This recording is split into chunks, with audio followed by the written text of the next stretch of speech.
Madam Chair, we are now live. Thank you. Good evening, everyone. I would like to call this meeting to order and acknowledge that we are in Treaty 1 territory, the home and traditional lands of the Ojibwe, Cree, and Dakota peoples, and in the national homeland of the Red River Métis. Our drinking water comes from Shoal Lake 40 First Nation in Treaty 3 territory. My name is Terry Laker. I am the chairperson for the evening, and joining via Zoom on the panel is Ms. Tracy Anderson and Ms. Tara Henner. From the Assessment Department is Mr. Mackenzie Olachinski, and our administrative personnel is Mr. Tristan Breeden. We will be hearing applications for revision of the assessment roll in accordance with the Municipal Assessment Act. The matters for which revision is requested have been described in each application, and we will limit discussion to those matters. The statements that are made at this hearing are sworn testimony, and anyone speaking to the matters must be sworn in. Be advised that comparison of assessments of properties are not considered evidence of market value by the Board of Revision. The Board of Revision is appointed annually by City Council and is independent of it and City Administration. It makes decisions on the basis of the evidence provided at this hearing and issues a written order that will be mailed to all parties as soon as possible. Please note that the Board's decisions with respect to an application may be appealed to the Manitoba Municipal Board, the matter pertains to assessed value or classification, or to the Court of King's Bench, the matter pertains to the application of exemption from taxation. Should you wish to appeal, information on how to do so will be included with the Board's order. With respect to the hearing process, I will confirm the points of appeal with your property to be addressed with each applicant following the swearing in. We will then have the assessor's testimony, followed by questions that the applicant may have, and then the applicant's testimony followed by questions. Each side will have an opportunity to summarize if they wish. Once all the evidence about an application has been brought forward, the applicant may leave. The process will repeat for each item on the docket today. The session will close after all the applications have been heard, and the Board will deliberate in private and make its decisions. You will receive the Board's decision by registered mail as soon as possible. And as information, all public hearings are live streamed, recorded, and will be part of the public record. This evening, we will be hearing items 3, 6, 7, 8, and 8 on our docket. And Mr. Breeden, would you please refer the assessor and the applicant testimony? Certainly. Mr. Assessor, please state your full name. Mackenzie Olachinski. Do you affirm that the evidence you are about to give at this hearing is the truth, the whole truth, and nothing but the truth? Yes, I do. Thank you. Madam Applicant, please state your full name. Case. Do you affirm that the evidence you are about to give at this hearing is the truth, the whole truth, and nothing but the truth? Yes. Beautiful. Thank you very much. Thank you. Thank you. Good evening, Ms. Case, and good evening, Mr. Olachinski. Our first property on our docket is item number 3, which is 347 Manitoba Avenue. And we are looking at assessed value. And Mr. Olachinski, whenever you are ready to start us off. Thank you. So this is file number 24-2282, roll number 140204165500. Address is 347 Manitoba Avenue, roll year 2025, reference date April 1st, 2023, assessed value $1,097,000, classification 20, and affordability T. Number of buildings 1, number of stories 3, the actual years built is 1915, and the effective year built is 1940. There is 18 suites and 10 outdoor parking spots. We'll go to page 2. There's no sales history for the subject property. Page 3, under number of units, we have 1 bachelor unit, 5 one-bedroom units, 4 two-bedroom units, 4 three-bedroom units, and 4 four-bedroom units. For the average monthly rent unit of $792.57. The gross potential rent is 171,195. The vacancy rate is 3.3%. The effective gross income is 165,546. The expense rate is 55.95%. The net operating income is 72,923. The capitalization rate is 6.65%. The estimated market value around is $1,097,000, and the market value of suite is $68,944.54. We'll go to page 3. This is just the rent comparables. So the range of the comparables here for the effective year builds is 1933 to 1969. The total number of units range from 4 to 16. Number of bachelor units, 0 to 1. Number of one-bedroom units is 1 to 4. Number of two-bedroom units is 0 to 13. And there is no 3-bedroom or 4-bedroom for the comparables. The average monthly rent per unit is between $728 to $886. The next page, pages 5 and 6, is the CMHC rents, and I did the workup for 347 Manitoba Avenue.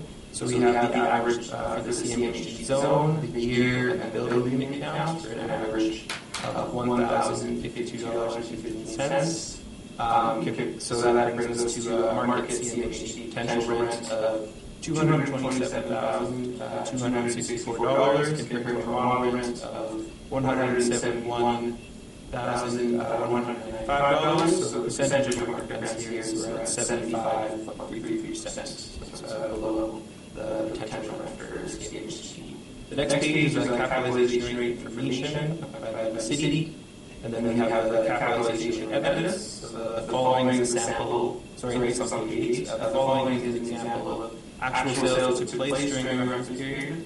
Perfect for the purpose of showing these individual capitalization rates is to illustrate the accuracy of the model and substantiate the model-derived capitalization rates. They're not meant to be comparables specifically to the subject property.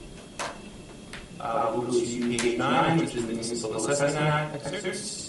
And then at page 10, we have a photo of a sky view and then a street view of the property.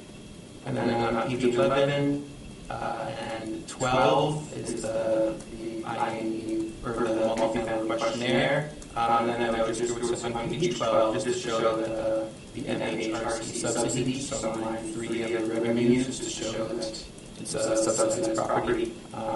And then that would be our presentation. I'm open for questions. Thank you, Mr. Romchinsky. And in this case, did you have any questions to the assessor? Just a few, thank you. So in terms of this property, as of the date of the physical condition of 2025, the property would be 110 years old. Is that correct? Yes. Actually, it was 1915. And the location would be considered inferior or more of a challenging location. Is that correct? Yes, I would agree with that. In terms of page 3, your income value summary, is the model valuing property as if it's social housing, or is it valuing it as if it's a market apartment on the low end of the rental range? I don't actually know that for sure. I know that the income quality in our model for 347 Manitoba Avenue, income quality is at 4 currently. And in regard to the financials you included, had you considered any adjustments to the model expenses based on the expenses in the financials? I went with the model expenses and then the CMHC for the potential rent. And then for pages 5 and 6 with your CMHC tables, given that the data consists of averages, would you agree that properties in better locations or renovated properties would pull those averages up? Yeah, I would agree that they may. And I know that we're sitting almost 25% below the averages with our model. So I think that it's reasonable. But yes, I do agree. That'd be good enough. Thank you. That will conclude my questions, and then I also have some brief rebuttal to present when the time comes. Thank you. All right. Thank you, Ms. Gates. Ms. Tenner, any questions to the assessor? No questions for me, thank you. Thank you. Ms. Anderson? I just have one question, and truly because I don't understand these CMHC tables, I hope you can help me. So all these ones are in the same zone as Manitoba, or like 47 Manitoba, or not? So this, for on page 5, the first kind of table that you see there, on like the 490 zone, so it would be properties within the Lord Cellar, so that would be the zone of where 347 Manitoba sits.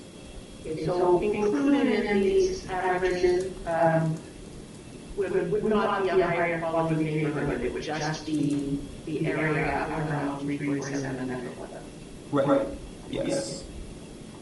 That's it. Thank you very much, Madam Chair. I think you. Thank you. Mr. Omochensky, so you, I'm assuming you did not inspect this property, correct? I haven't inspected it, no. Do you have anything in your notes when it was last inspected? I don't immediately, but I could check here. If you give me a minute. It might not say when it was last inspected, but I could see the general landscape.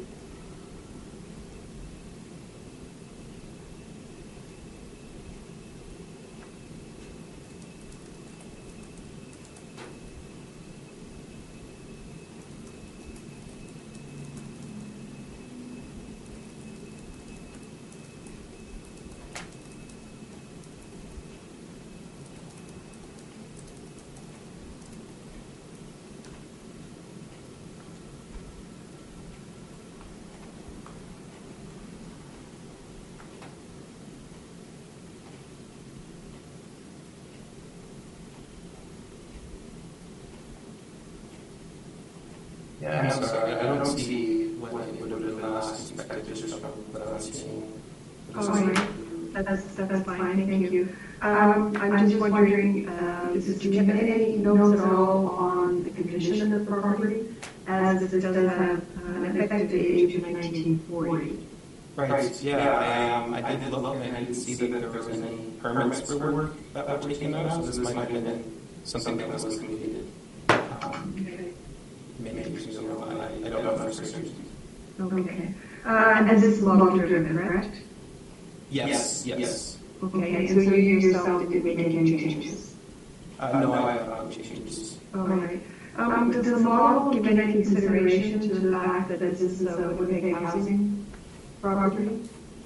I don't believe it does. I know that like for inequality, 84, that would affect it, but I don't believe the model does not. All right. And just my last question. Do you know, just looking at the picture that you provided of this property, was this originally an apartment? It's on page 10. Mm-hmm. I'm not certain if there was something previous, but something I could also look up. Let's see.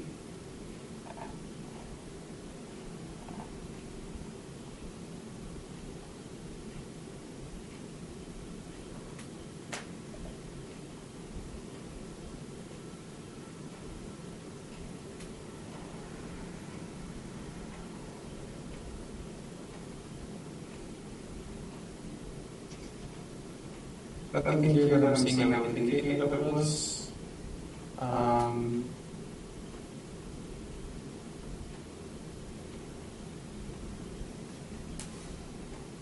The last note that I see is 2004, and it's still mentioning that it is an apartment. Oh, sorry, I meant when it was first built, but that's fine. Oh, okay. No. It just doesn't look purpose-built to be an apartment building. That's fine. Okay. More out of curiosity. Thank you. Mr. Representative. Mrs. Cates, if you would like to give us your brief. Okay, thank you. So if you turn to page 2, we have a summary of some of the facts of the property along with our requested assessment of $858,000. If you go to page 6, we have our property site maps, so an aerial view and then a Google Map view of the location. And then some exterior photos on page 7. Property description on page 8. So the subject property is on Manitoba Avenue at an intersection with Aiken Street in the William White area, built in the early 1900s, and there are 18 units, and the assessor already went through the unit breakdown, so I'll just move along to our income approach on page 13. So the subject property is social housing, meaning it operates on a rent-to-income basis. So people are paying based on a proportion of their income, and then rents are deemed to be not at market. So for perspective of what that could be, it could be people paying $200, $300 a unit based on a defined proportion of their income. So even applying a higher income based on the lower end of CMHC, it is still quite a big gap between what they're actually getting with these properties. So we know that the city's model is applying a proportion of CMHC rents.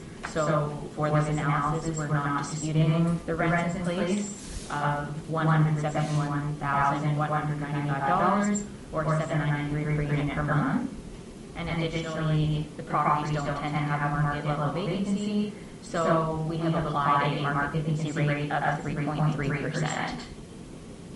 In regard to the expenses, Winnipeg Housing does provide fairly detailed statements in order to stabilize multiple years of expenses. So that's what we've done in this case. We have found the actual expenses do run on the high side. They are exceeding 70% of EGI. So what we've done is we've capped the expenses at 65% for the analysis in order to reflect the fact that they do have expenses on the higher end of the market, but not applying expenses so high that it alters the value, to get into like a negative way. So if you go to page 14, we have the overview of the approach that we take for cap rates for social housing.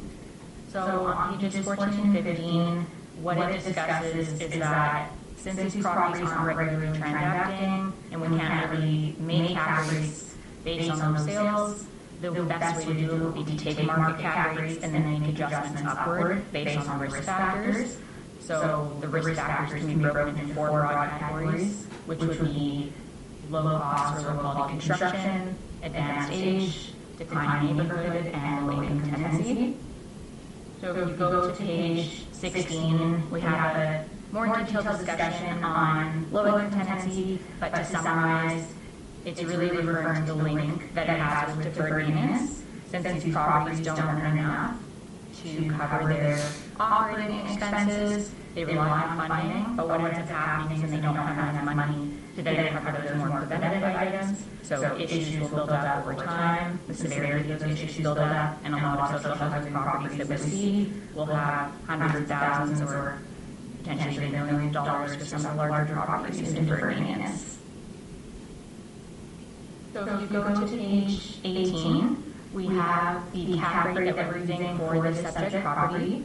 So when we're looking at market apartments that are of this age group, built in the early 1900s, we would be looking at a cap rate in the range of 6.1 to 6.6, going to the higher end of the range that had other factors such as location or lower quality construction. So in this case, I'm doing an extra 0.25 adjustment to account for the fact that it is social housing, because we could have a market apartment built in this era in this location that we might consider 6.5. So I'm going to 6.75 to account for the additional risk with social housing. So if you go to page 20, we have our income and expense breakdown. So you'll see that we're using an effective gross income of $165,546 with capped expenses at $107,605, which is 65% in GI. Gives us a net operating income of $57,941 with 6.75% cap rate, gives an indicated value of $858,000. I've also provided a standalone cap rate study in terms of how we come up with our base cap rates, but just to kind of touch on some of the high points. We look to market information in terms of what the brokers are saying, but we also stabilize our own cap rates based on trying to get in the mind of the purchaser and what they might expect to be purchasing with that income stream. So we know that for market apartments, the brokers would be suggesting somewhere between 5 to 5.75, 5 to 6. So for us, social housing, we should be beyond that. Additionally, the city's own ranges from their valuation model suggest that their cap rates go up to 7.95%. So when we're dealing with properties that have multiple risk factors, it does make sense to go to the higher end of that range. And then I'd also touch on one of our cap rates, which would probably be the closest locationally, which would be the Maryland property, which we've calculated at around 7%. So it kind of all fits together in terms of our analysis here.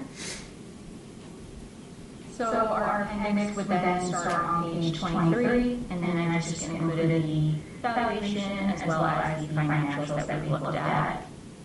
And that will conclude my presentation. Thank you. Thank you. Mr. Orchinsky, did you have any questions? No questions. I also just have a rebuttal for active. All right, thank you. Ms. Anderson, do you have any questions? I have no questions. Thank you, Madam Chair. Thank you. And Ms. Penner? Just a couple questions. In terms of the repairs and maintenance or repair and maintenance on this particular property, what would you, or could you give some indication of what repair and maintenance would be on a typical apartment building with non-subsidized housing? Sure. So I would say it really ranges for market apartments, but so typically I would say if we're somewhere in the range of, maybe 1,700 to 2,200, that would be what we're seeing with a lot of well-managed market apartments. But then you could have some that go higher if there's more need, or some that go a bit lower, like 1,400, 1,500. So it does vary, but I would say if you're in a kind of 1,700 to 2,200 range, that would be for like a well-managed. And then the only question I had is how do subsidies factor into the overall income? Looking at, if we look at just rent, then it's quite low, but when we look at the actuals, including subsidies, it becomes a lot closer to what the model revenue is. So when we look at subsidies, like if you go to page 20, you can kind of see where the subsidies would kick in, because we can see that this property continuously operates at a loss. Like when we look at line item 33, like they do lose money based on just the RGI rents, so they rely on subsidies to fill the gap. So in terms of the actual subsidies as a line item of income, we wouldn't necessarily consider that, because that's specific to the social housing property. Whereas if we're kind of looking at it as market apartment, but accounting for the risks of having operated social housing and the cap rate, I guess essentially we'd be looking at it as like a fee simple perspective, the way we value kind of market apartment and the NOI and capturing the risk in the cap rate, versus if we put in the subsidy income, then that would be kind of that fee simple approach. I'm not sure if that kind of answers, or if I could provide more clarification. I think so. So basically, that subsidized income is running with the organization that's running the building, not necessarily with the building. Am I understanding that? Yes, because they're operating as social housing, then they get the subsidy, but if this property was sold and then it was no longer operating social housing, they would still have to deal with, like the new owner would have to deal with the deferred maintenance and such based on its being operating social housing previously, but they wouldn't get a subsidy if they weren't going to continue it as social housing. Thank you very much. Thank you. I just have one quick question just in case. You didn't inspect this property? I did not. All right, thank you. And I believe both parties have rebuttal. Yes. Okay. Mr. Olszewski, we will begin with your rebuttal. Oh, it's a rebuttal to their cap rate study. Okay. Hasn't read it yet. No. All right. Ms. King?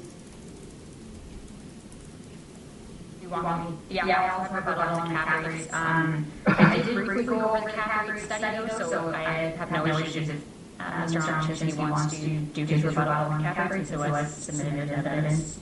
Oh, okay. Yeah. I do remember that. My apologies. I will. Yeah. So just have the all this. Let's see here.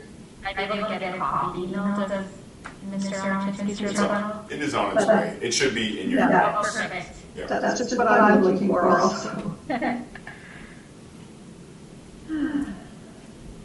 I agree with a couple of you and one for myself. So I'm almost going to look at that email.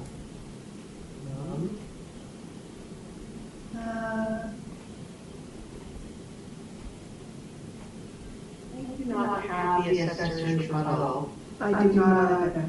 It should be in the OneDrive. You may just need to just refresh it. Yeah, I don't know if it automatically refreshes or not.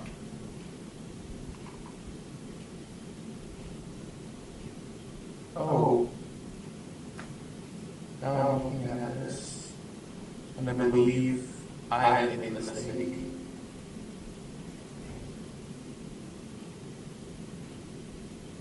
Oh boy. Okay, I have to apologize. I think I sent the wrong one to the board earlier today.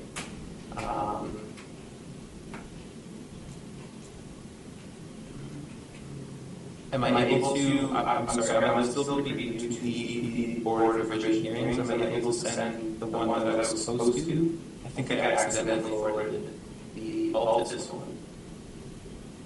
Yeah, you are absolutely able to send that. Okay. I need 2 seconds. I'm very sorry about this. No worries, Mackenzie.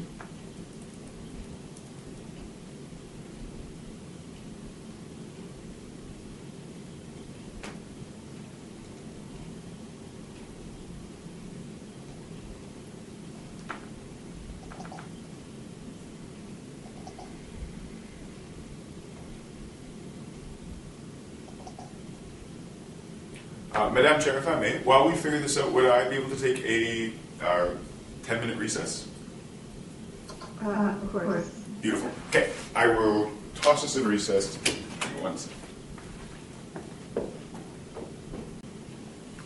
Thank you. I would like to call this hearing back to order.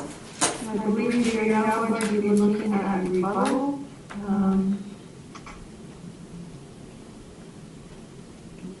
If you'd like to go first, Mr. Olszewski? Yes, and I'd ask that the rebuttals be carried forward throughout the rest of the properties in the docket. So this is the City of Winnipeg rebuttal to the Altus 2025 cap rate sales analysis. So there's 5 sales listed here.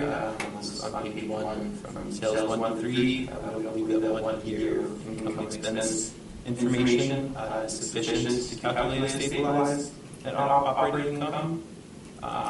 And sale forward or actual income and expenses involved in the calculation of the net operating income, so we don't believe that's useful either. And then sale 5, we have the potential gross income utilized by Altus that's not based on historically recorded information, which is we believe is incorrectly stabilized.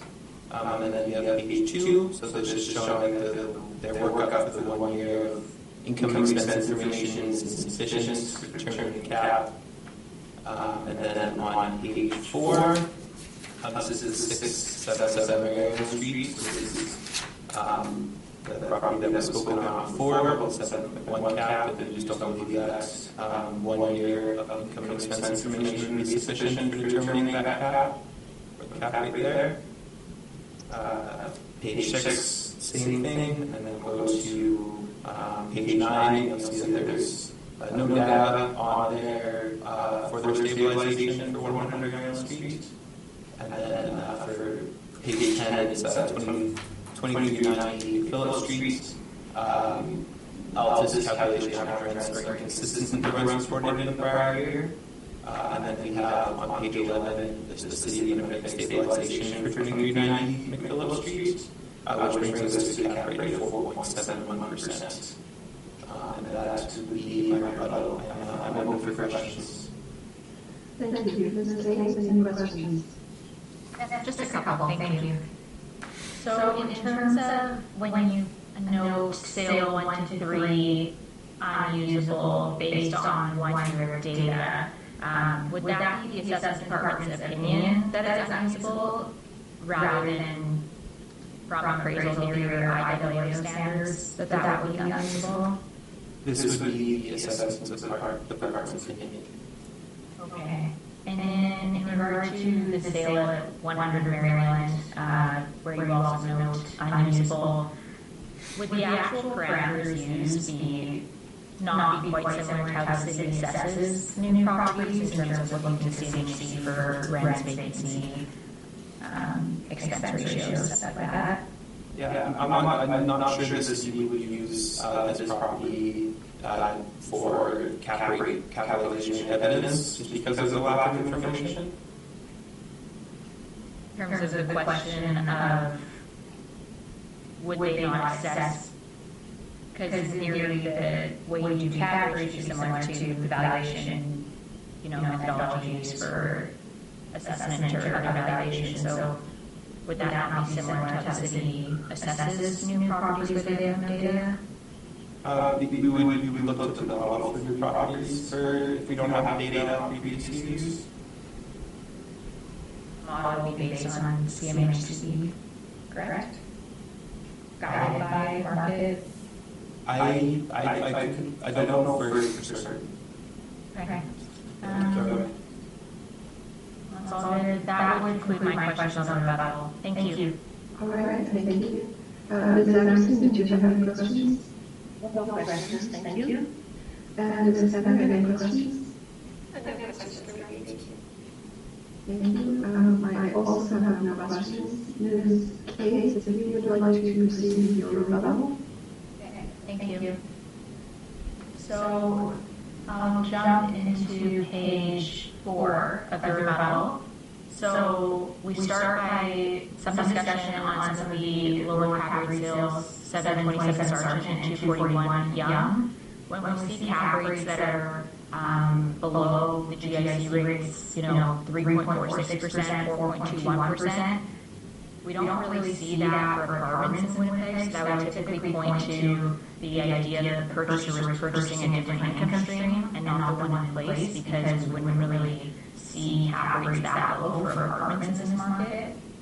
And then in regard to 459 Sargent, we note that the city has used the historical income in their cap rate calculation, but when we look to the market information that would have been available to a purchaser, they were advised that they would be able to get a rent of $740 per unit per month, along with parking of $40 per stall. And when we restabilize, which we've done on page 5, we see that we get a cap rate of 5.79, which does make more sense for given the location and the type of property. Then if you go to page 7, we have some discussion on 150 Kensington. So while we haven't seen the specific stabilization from the city for this cap rate, we can presume it's based on the historical income. That's based on some of the information we have on file. So we had the opportunity to interview the purchaser in this case, and they advised that the vendor told them that they had applied for RTE increases to the rent, and the purchaser was then purchasing a property with that higher income in mind, and that's kind of shown when we look at what they submitted in 2021, after they've only been operating property for a few months. They stated gross potential rent of around $712,000. And then in 2022, after they'd operated for a full year, they had achieved something pretty close to that. So when we look at the stabilization on page 8, it's restabilized at 5.42%, which again It makes more sense with a property value than a 4.01% for a larger property from the 70s. And then scrolling through, I'll just go to page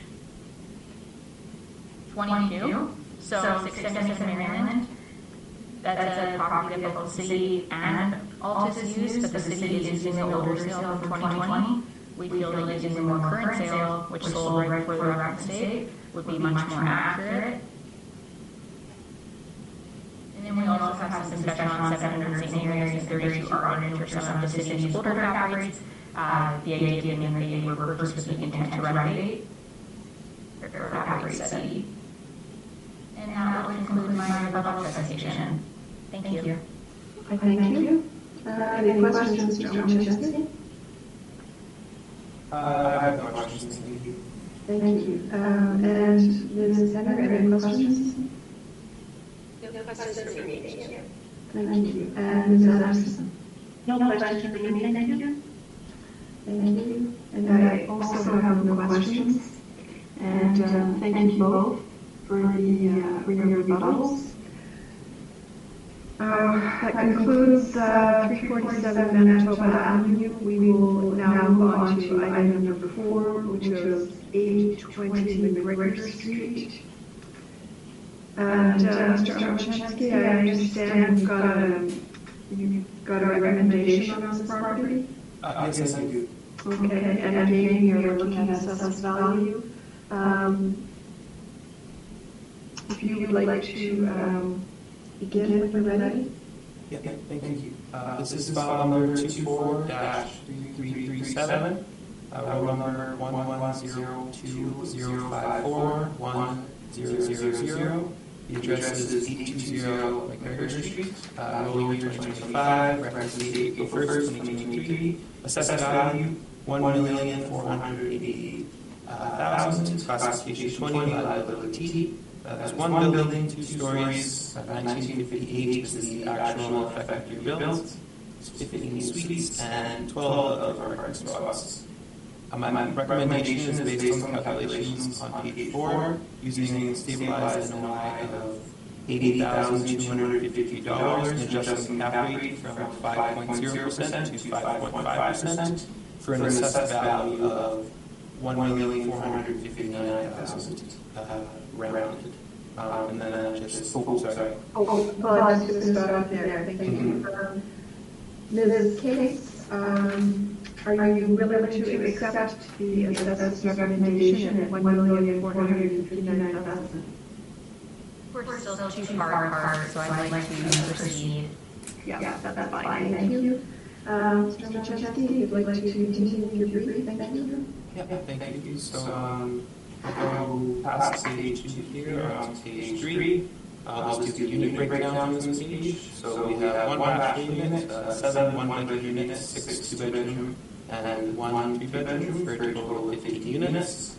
And then we'll go to page 5. So this is just the restructured stabilized income and expenses. So things to note, because of the income and expenses, the maintenance and repair were much higher for 2020 than previous years. Although there was permits, maybe indication of work being done. So I took the average of 2021 and 2022 for the stabilization, which came out to be about 1.2 grand per unit, which is what more you would see for an R&M. And then, so then the breakdown, we'll get stabilized net operating income, as stated before, for $80,253.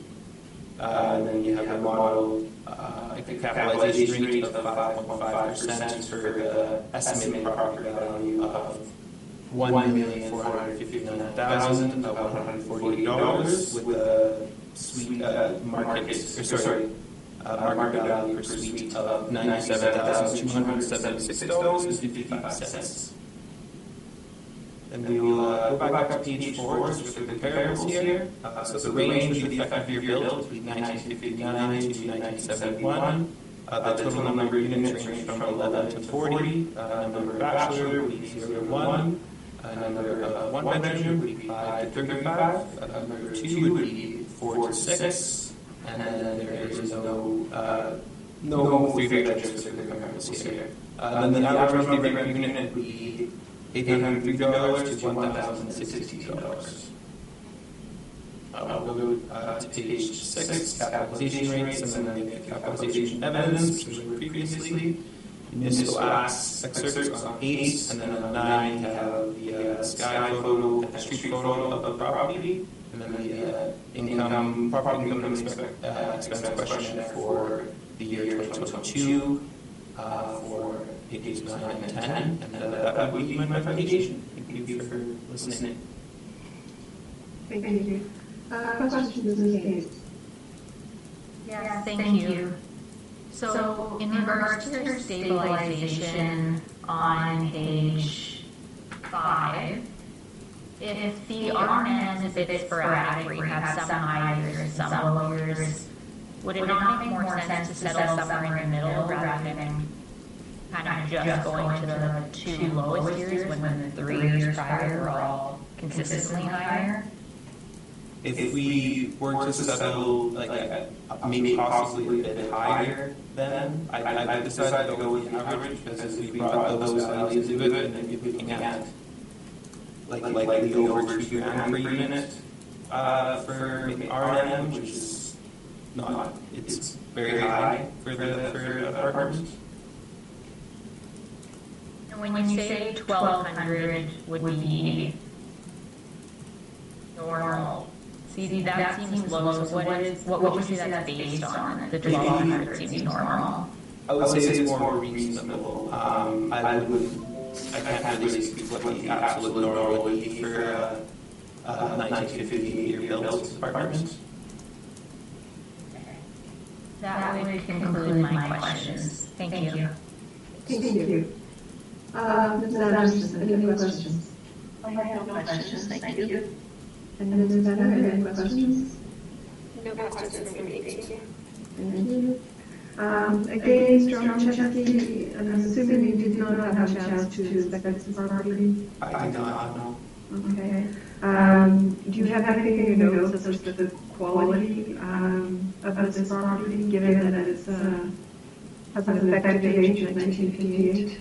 I know the income quality is set at average for this property. That would be the extent of my knowledge. Okay. And again, this is model driven, correct?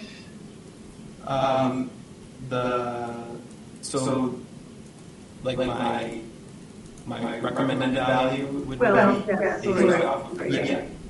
You adjusted there. Mm-hmm. That's all my questions. Ms. Case, if you would like to finish brief. Thank you. So if you turn to page 2, we have our requested assessment of $1,275,000. On page 6, we have our property site maps, and then some exterior photos from the front and the back on page 7. Property description on page 8. So the property is on Gregory Street at its intersection with Hartford in the Jefferson area. It's a 2.5-story building, 15 units, and there are 15 parking stalls noted. If you turn to page 13, we have the overview of our income approach.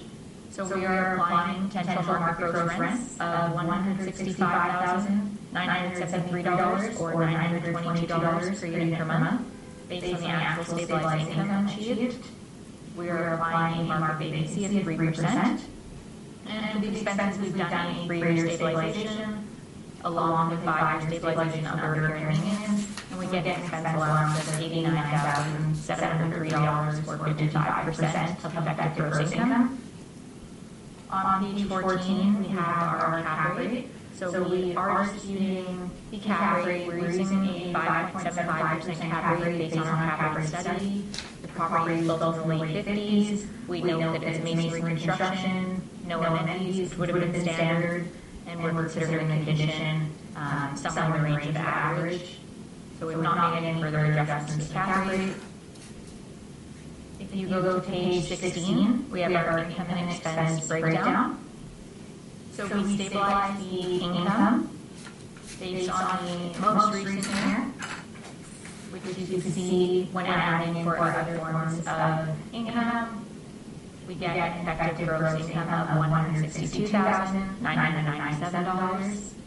In terms of the expenses, we do a 3-year stabilization. So for the most part, we would take the 2022 expenses, since oftentimes expenses are seen to rise over time, with the exception of expenses that are fluctuated a bit more, such as professional fees, office supplies, then we would take an average. So all of the comments will be on the right-hand side of the sheet in the remarks. So we have total expenses of $89,703, which includes repair maintenance at $1,774 per unit, which is more in the range of what we would expect, especially given the age of the property. You're going to have to put maintenance into it to maintain it. So we get an operating income of $73,294 with a 5.75% cap rate, gives an indicated value of $1,275,000 rounded. We have repair maintenance on page 17. We don't have the detailed line items, so we're working off the totals.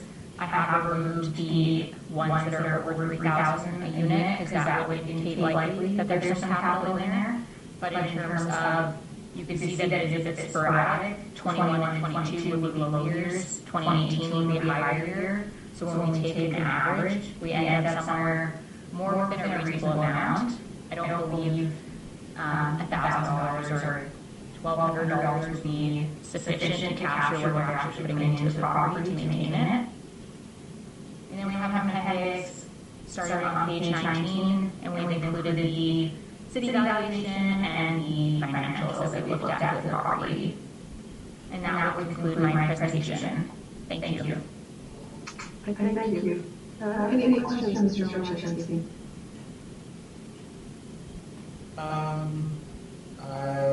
No, I have no questions. Thank you. All right, thank you. Ms. Anderson? I have no questions, thank you. Ms. Bennett? No questions, thank you.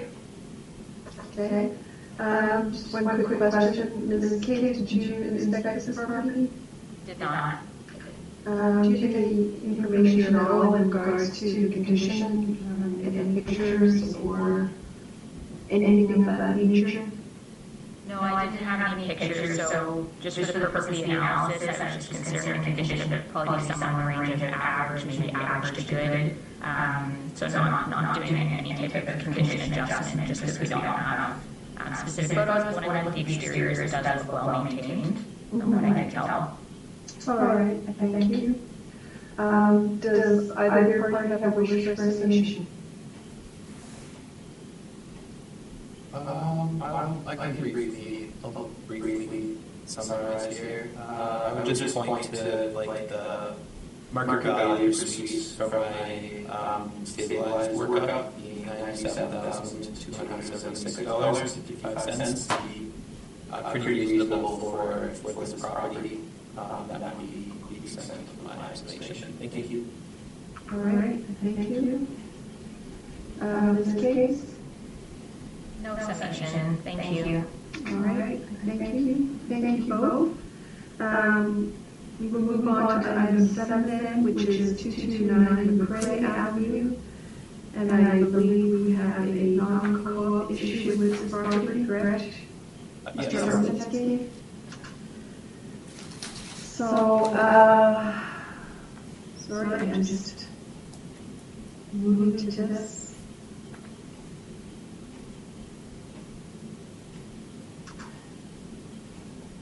So if you want to start us off on co-op. So the recommendation, the assessor requests that the improved be placed on the applicant from of operation, section 53(3)E of the MAA, and if a reduction in assessment is ordered, that it follows section 54(3.2) of the MAA. And then from that, I would just ask everyone to just go from page 11 and 12 that includes just the tracking number and then the information of the request being sent.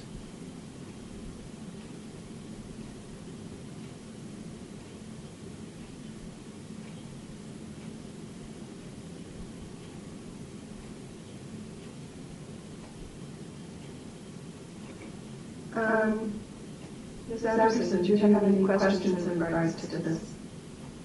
I do not, thank you. And Ms. Benner? No, thank you. I'm just looking at the information you provided. So they needed an extension in 2022. Correct? That's what I see on your page 2, Mr. Machansky? Yes. Okay, and then do you have, sorry, scrolling here.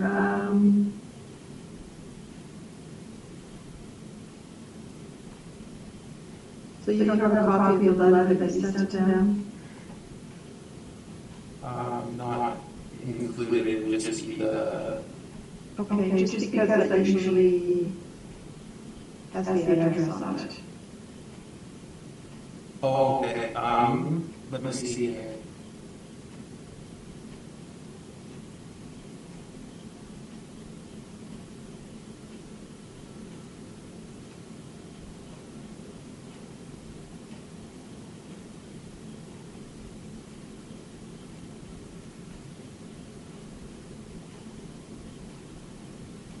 Both of these PDFs saved here, and this just shows that it's from, I guess the address is not included on either, but this is taken from the City of Lake Winnipeg, our data website.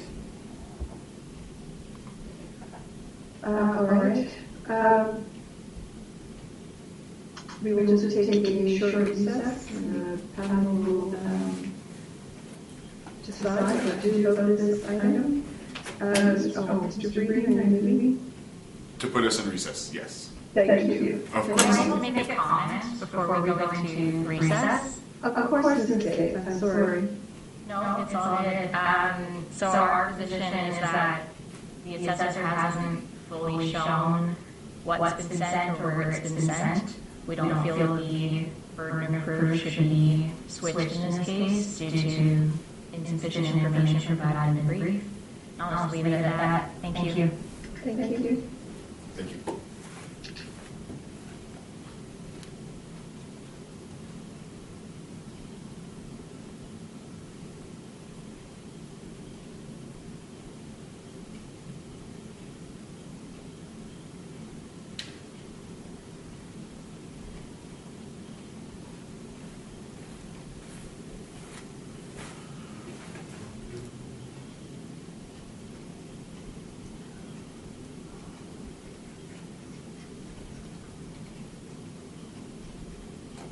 Alrighty. Madam Chair, we are now in camera. All right. And Ms. Kate and Mr. Machansky are in the meeting room? Yes, I kicked them out. Perfect.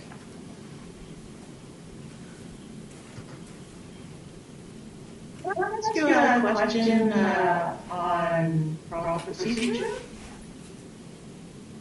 Me? No, Oh. Gary? So in the city brief on pages, I will say 9 and 10, yes, there is a document that I'm not exactly sure what the heck it is. And it lists the names of people with other numbered companies. So the owner is 229 Great Avenue Limited, and the address is 1032 Logan Avenue in Winnipeg. And then the next one on page 10 says the owner is Ken, I can't read it, DeForge maybe, on Archibald Street. Ken, yeah. And neither of those are the people that were to have signed this So the person who was supposed to have signed this thing is A. Layfield. So my question, I think, is, again, process, I'm not sure if I'm on the right track here or not, but how can we prove that A. Clayfield has a right to accept this? It doesn't matter. I don't know, but even before Farrah said it, he did not include the letter from the city with the address and the tracking number. Yeah. So whether the applicant was negligent or not, I don't think I would grant this, because he didn't put the right document in his file. Yes, I agree. Yeah, this tracking, have no way of knowing that this tracking number went, we have no idea where it went. No. Halifax. Well, and even the location, because of Halifax. Just in terms of who can sign for it, there was one other hearing that I think it was when I was observing, and they said that it doesn't matter who signs for it. Like it could be, because sometimes it might be like a front desk person and they just shove it somewhere, and that's not necessarily a problem. It's, as long as it was delivered, it was delivered. But in this case, we have no way of knowing where it was delivered or. No, we have no. We have no address on his, what page am I looking at? 12? On both, yeah, on his last two pages, with like the Canada Post, listing the dates and the times everything was delivered. It just says a signature available. We have a tracking number, but we don't have that tracking number linked to the letter from the city. Yes. So I think we're on the same page, ladies. Yeah. So, and Tracy, I have to say, on his page, I guess it's page 10, yes, that document, Yes. I'm not sure why it's in here. Yes. I've never seen that before. Exterior alterations to relocate laundry room services and install new laundry exhaust through east something wall. Teeny tiny lighting. So is this like a permit? I think so. That's what it looks like, right? It was probably pulled from the permit database. I've just never seen one that looks like this. Neither, but the weird thing was that it had two different names and numbered companies, and so, and there's no real, there's a date, 7/4/2018 on page 9, and 1/10/2020 on page 10, so. It could be that the property sold. Yeah. Okay, I've taken you down a rabbit hole, I apologize. I just maybe welcome any kind of odd situation so I can learn. I like to smooth things out a little bit. So I thought maybe if there was a mismatch to A. Clayfield, then we could make a connection, but we cannot. And I think what you said earlier, that the assessor really can't prove that another was sent. Yeah. Anyway.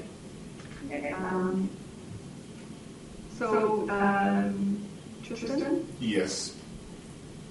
We're good? Yeah. You want to bring us back in? I would love to. I'm just going You to. have the best voice. Hey, I was going to ask Tristan, are you there alone? Yes, actually. Today, usually no. Usually Visa is here, but she actually had an event today. So it is just me in the building. Oh. I know. Spooky. Ah! You said it, I didn't. Yeah, exactly. I'm the one cursing. I'm just going to toss the assessor and the applicant back in the room quick, and then I will go take us live. Thank you, Assistant. Of course, anytime. Okay.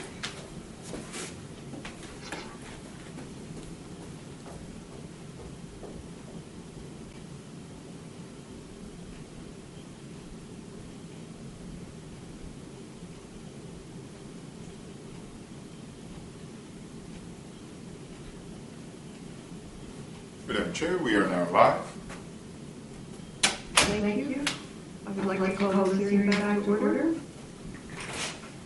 And the panel has discussed the matter of the non-co-op, and we are not granting the non-co-op to the city. So, Mr. Machinsky, if you would like to continue with your brief.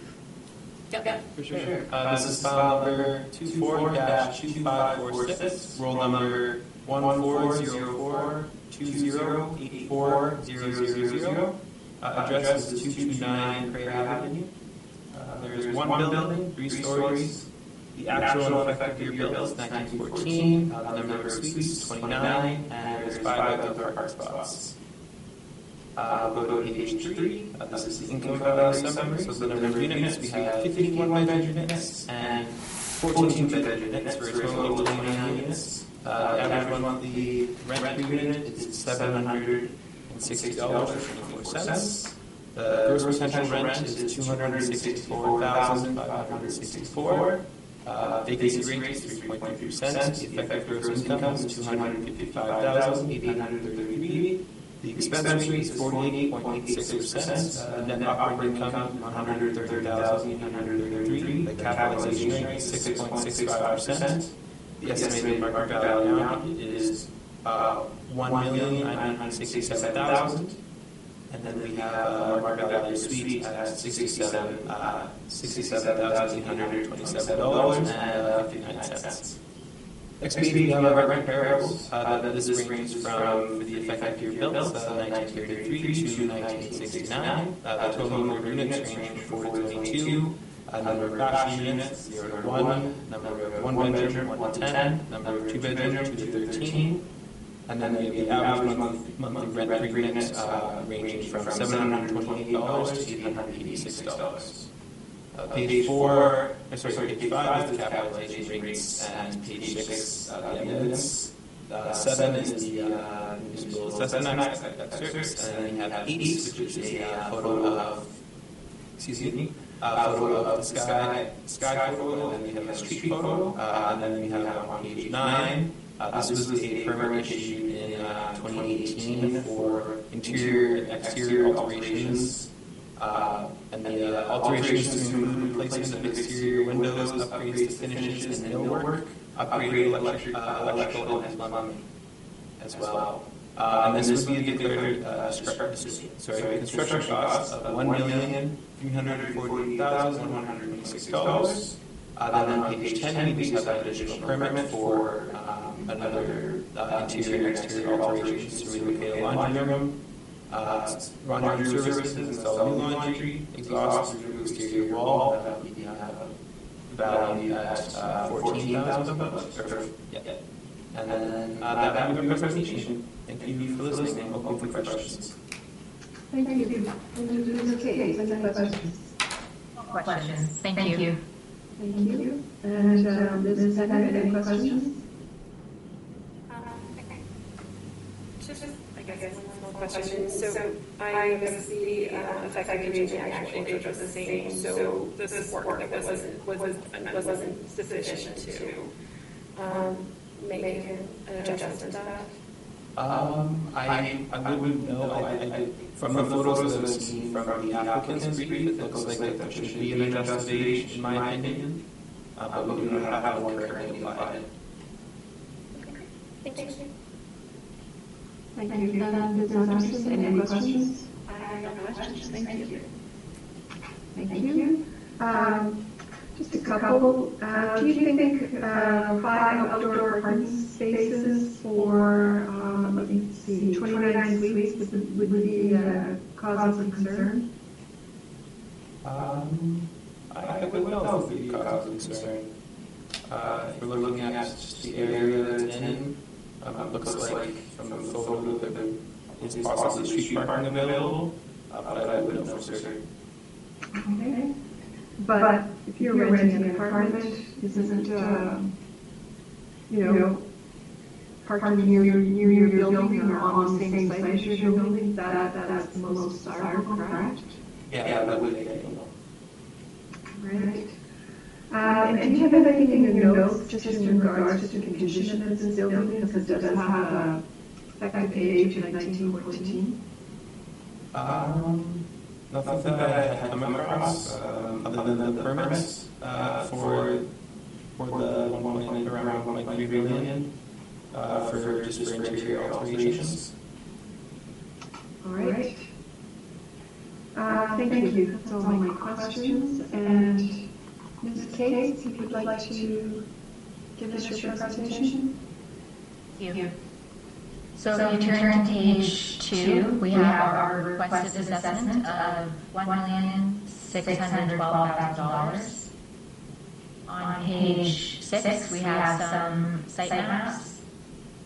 And then on page 7, an exterior photo of the property. Property description on page 8. So the subject property is on Cray Avenue at its intersection with Charles Street in the St. John's area. It's a 3.5-story building. There are 29 units, and we have no limited surface parking available.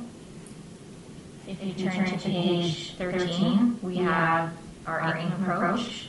So we are applying potential market gross rents of $274,625 or $789 per unit per month, based on the actual stabilized income achieved by the subject. We know the property has a history of above market vacancy at 13% in 2020, 30% in 2022. So we've applied a vacancy rate of 7.5% to reflect the above market vacancy of the subject. And for expenses, we are applying $158,509 or 61%. Based on the stabilization, we stabilized 2 years of operating expenses and then 4 years of repair and maintenance. On page 14, we have the overview of our cap rate. So we are applying a cap rate of 6.25%. Typically, we might go a bit higher for a property of this age and in this location, but given that it has had work done and the interiors have been refreshed, I'm going to slightly lower end of the range, 6.25%. The building is, at the date of physical condition, still over 100 years old. The foundation, those key elements would still be over 100, so I think we're still well within range being in this category. On page 16, we have our income and expense breakdown. So we're using an effective gross income of $259,235.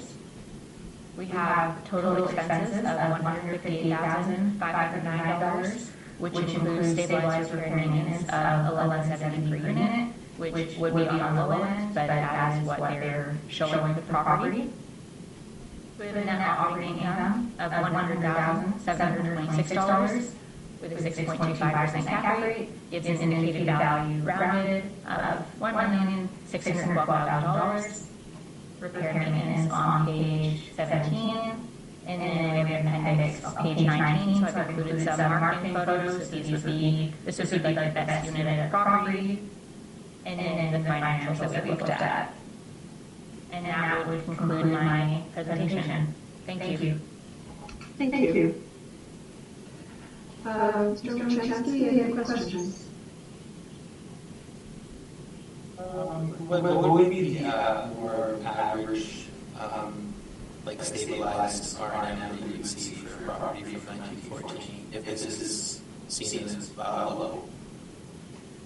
I would say typically, every apartment's going to be different, but we review a lot of apartments, and I would say anywhere between 1,800, 2,200 is more what we're usually seeing. I mean, sometimes you have a bit lower at 1,500, you could have higher in the mid-2000s. So anything below 1,500 or suite, I would say would be considered low. But to to be expected when you do have work done to the property. If you do refresh the interiors, then you'll get kind of what we call it R&M holiday for a little bit, as you won't have to put as much work in. But I would suggest over the long term of the property, 1,100 feet probably wouldn't be as realistic to maintain. But we use what they report, so when it's lower, we use lower. When it's higher, we use higher. Okay, thank you. That is all my questions. Thank you. Ms. Atchison, any other questions? I do not have any questions, thank you. Thank you. And Ms. Better? Thank you. I just wondered if you have any in terms of what would cause the additional vacancy or the abnormal high vacancy. I would suggest it would be market factors. If your location in your property is not as good, it could be more challenging to lease up. And I know for this owner, in terms of they have quite a few properties kind of in this general location, and do have some trouble with lease up just due to more sort of locational issues. So that's why we're finding slightly higher than the market vacancy, but not going as high as like 15% or anything like that. Thank you. Thank you. That was my question. So, does either party have a wish for estimation on the property? Well, thank you. I'm good as well, thank you. All right. Thank you both. We'll then move on to our last item on the docket, which is item number 8, which is 1286 Aberdeen Avenue, and we are looking at assessed value. And Mr. Machansky, whenever you would like to begin. Okay, thank you. This is file number 24-2545, roll number 14100123560. Address is 1286 Aberdeen Avenue. Roll number is 2025. For year 2025, first date April 1st, 2023.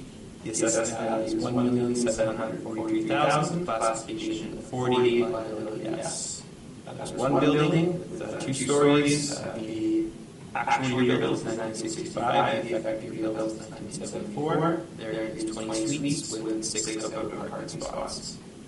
Well, on page 2, the subject sale history, there's no sales history subject property. Page 3, number of units, we have 1 bachelor unit, 11 one-bedroom units, 8 two-bedroom units, for a total of 20 units. The average monthly rent per unit is $869.61. The gross potential rent is $280,706. The vacancy rate is 3.3%. The effective gross income is $201,819. The expense rate is 45.15%. The net operating income is $110,698. The capitalization rate is 6.35%. The estimated market value rented to be $1,743,000, with the market value of your suite at $87,150. We'll go to page 4 for comparables. The comparable range for the effective built between 1962 to 1969. The number of units range from 4 to 38. The total number of units. There is no bachelor units for these comparables. Then for 1 bedroom, we have 0 to 23. 2 bedroom, we have 0 to 15. And then for the average monthly rent per unit, we're looking at $800 to $1,017. The next page, we have the CMHC market rent table workup included. So we'll go to page 6, which has the CMHC zone here, the blue count averages for total average of $1,009.92. Which gives us a market CMHC potential rent of $242,380, compared to a raw rent of $208,706, which brings us to about 86.11% of the market potential market rents. The next page we have the capitalization evidence and the capitalization information on 8, the Municipal Assessment Act exhibits on page 9. And then page 10, we have some aerial photo, and then we have 2 street photos of the property. And then on 11, it just shows that it is a non-for-profit service provider, and it's for senior housing. And that will be my presentation. I won't over questions. Thank you. Thank you. Ms. Kay, any questions? No questions. Thank you. Thank you. And Ms. Penner? I'm just wondering if the use of seniors housing has any impact on cap rate selection or rental rates or anything like that. Not to my knowledge, but I do know that this capitalization rate would be on the high end for a property like this normally, so it indicates that there may be some influence.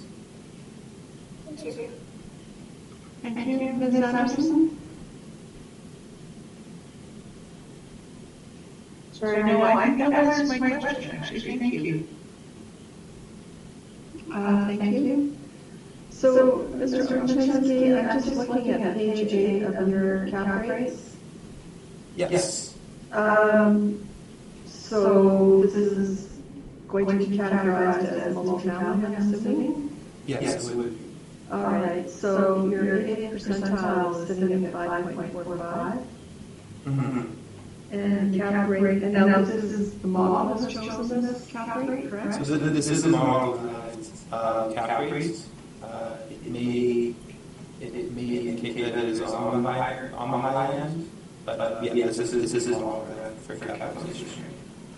Okay. And can you, I'm assuming you didn't inspect this property. Correct. Yes. So can you tell us anything about this property? Other than it's senior housing. There's several properties that are owned by the society that are all, I believe, geared towards senior citizens. But that would be the extent to my knowledge. Okay. I thank you. Ms. Case, you would like to give us your brief? Thank you. So if you turn to page 2, we have our requested assessment of $1,159,000. On page 6, we have our property site maps.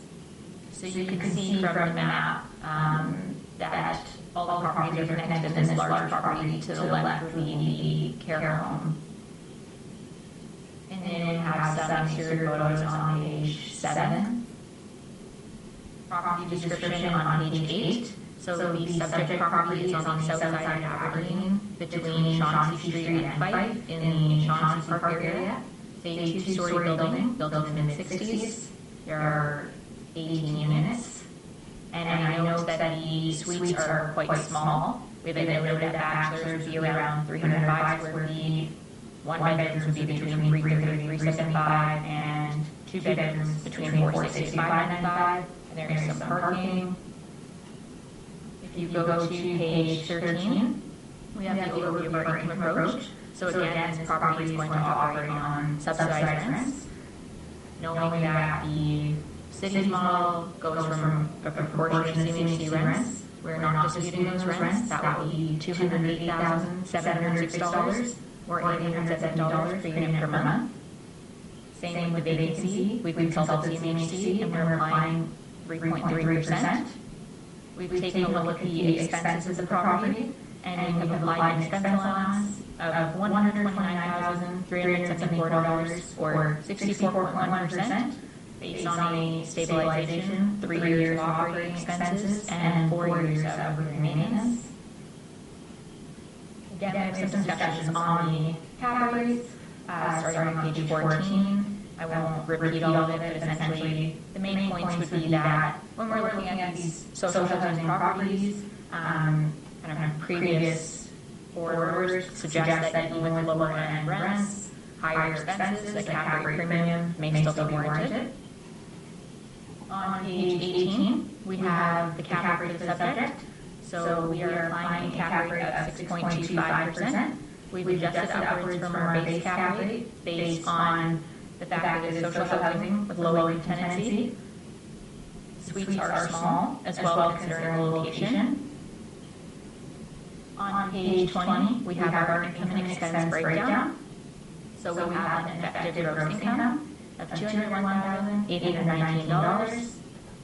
We have total expenses of $129,374. And one thing that we do with the expenses is that since the property is 40S, they get a kind of favorable tax rate based on the fact that they're not paying school taxes. So when we have these properties, we look at them as if they were market, and if they're market, they would be paying taxes as if they were class code 20. So the class doesn't necessarily follow the property if it changed hands and then became market, so that's why we calculate the class 20 taxes. So we have a net operating income of $72,445 with a 6.25% cap rate, gives an indicated value of $1,159,000 rounded. Repair and maintenance on page 21. Then appendix starts on page 23. They've just included some information about the property. And that would conclude my presentation. Thank you. Thank you, Ms. Case. Mr. Ochen? I'm sorry, Mr. Chen. Did you have any questions? No questions. Thank you. Thank you. Ms. Anderson? I know you probably covered this before, but just one more time for me, please. Can you speak to why your expenses are so high as compared to cities? It's almost 20% higher, and I'm looking at your repair and maintenance, and I'm not seeing anything scary there. So maybe could you clarify a little bit for me, please? For sure. So often when we're looking at social housing properties, since the income that's being applied is low, what's happening is that the expenses on a dollar amount that we apply will make sense, but as a proportion of the effective gross income in terms of that percentage, it's going to look a lot higher because the income quality is so low.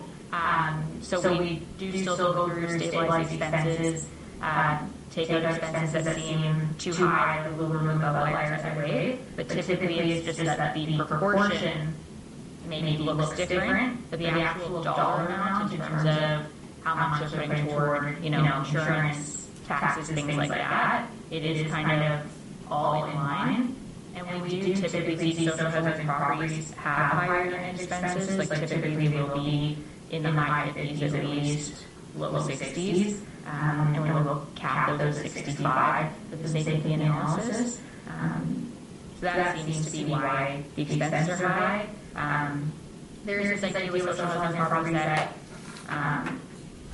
sometimes, I know sometimes like the city might say that we can't look at their actual expenses, but they are still trying to run the properties as efficiently as possible. They're not trying to hemorrhage money on the property, so I think the actual expenses stabilized to take out outliers, still reliable to use. Thank you very much. That helps a lot. That's it for me, Madam Chair. Thank you. And Ms. Tucker? Questions for me, thank you. All right, thank you. So I'm just curious about your cap rate. You've come in lower than the city, not by a lot, but just your the information you provided on this property and others saying that you increased the cap rate because they were all social housing properties. So I'm just wondering why this is sort of coming in like a small bit lower than the city.